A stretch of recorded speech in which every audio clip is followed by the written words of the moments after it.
Ang paghihilamos ng pusa sa harap mo ay isang kilos na may iba't ibang posibleng kahulugan. Depende sa konteksto at sa relasyon mo sa hayop.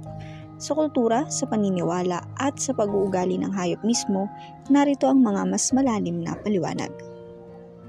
Una, sa etolohiyang pananaw o pag-aaral ng pag-uugali ng hayop, ang paghihilamos daw ay isang likas na kilos ng paglilinis para sa pusa.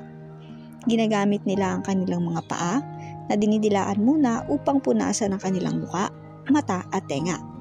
Kapag ginagawa nila ito sa harap mo, maaaring nangangahulugang komportable sila sa presensya mo.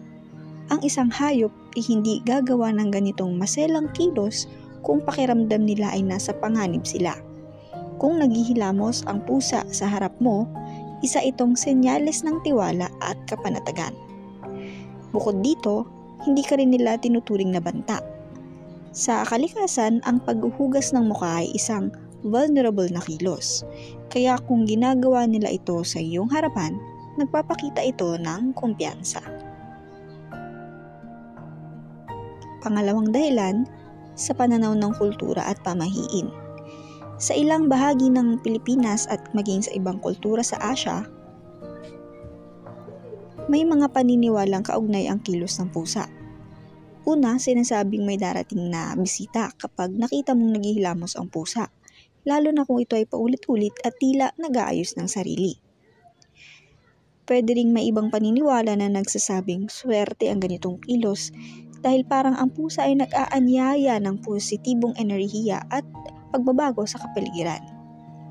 At sa katutubong panitikan din, ang kilos ng pusa ay minsang iniuugnay sa intuition, na parang nararamdaman nila ang mga bagay bago pa man ito mangyari.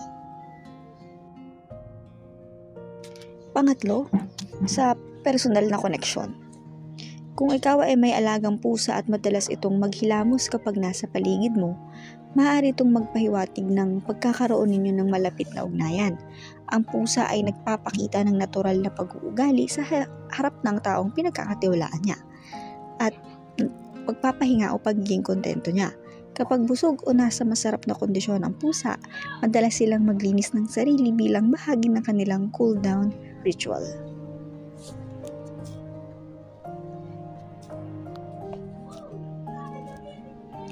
Ang simpleng kilos na ito ay puno ng kahulugan, hindi lang sa biology, kundi pati sa damdamin at kultura.